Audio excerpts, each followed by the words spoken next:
Mega power star Ram Charan, ఉపాసన గతేడాది బిడ్డకు జన్మనిచ్చిన సంగతి తెలిసిందే. కానీ పెళ్లైన 10 ఏళ్ల వరకు వారికి పిల్లలు కలగలేదు. అయితే కావాలనే వద్దు అనుకున్నారు అని చాలా సందర్భాల్లో చెప్పినప్పటికీ రామ్ చరణ్, ఉపాసనలపై నెగిటివ్గా నెట్టింట చాలా వార్తలు వైరల్ అయ్యాయి. 10 ఏళ్లైనా పిల్లలు లేరని ఈ జంట చాలా విమర్శలు, ట్రోల్స్ను ఎదుర్కొన్నారు. దీంతో మెగా ఫ్యాన్స్ అయితే చాలా ఆందోళన చెందారు.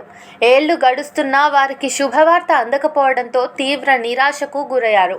ఇక వీటన్నింటికీ చెక్ పెడుతూ గతేడాది క్లీంకారకు జన్మనిచ్చిన సంగతి తెలిసిందే. ఇదంతా పక్కన పెడితే తాజాగా ఉపాసన ప్రెగ్నెన్సీ గురించి ఓ ఇంటర్వ్యూ ఇచ్చారు. దీంతో కొత్త రచ్చ స్టార్ట్ అయింది. ఆమె మాట్లాడుతూ లైఫ్లో సెటిల్ అయ్యాకే పిల్లల ప్లానింగ్ చేసుకోవాలి.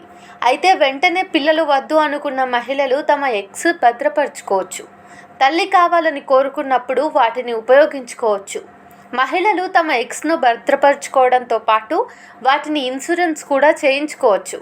మనం ఆర్థికంగా బలంగా ఉన్నాము, పిల్లలకు మంచి భవిష్యత్తు ఇవ్వగలం అనుకున్నప్పుడు దాచుకున్న అండాల ద్వారా తల్లి కావచ్చు అని చెప్పుకొచ్చారు.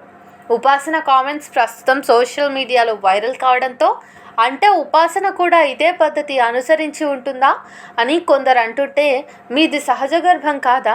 గర్భవతి కావాలనుకున్నప్పుడు గతంలో దాచుకున్న ఎగ్స్ ఫర్టిలైజ్ చేయడం ద్వారా ఆమె గర్భం దాల్చారా అంటూ రచ్చ చేస్తున్నారు కొందరు నెటిజన్లు. ఏదేమైనా ఉపాసన మెగా వారసురాలని క్లీంకారాను పరిచయం చేయటం, అంతేకాకుండా ఇప్పుడు రెండో బిడ్డను కూడా కనేందుకు సిద్ధంగా ఉన్నానని చెప్పడం మెగా అభిమానుల్లో కొత్త ఉత్సాహాన్ని నింపాయి.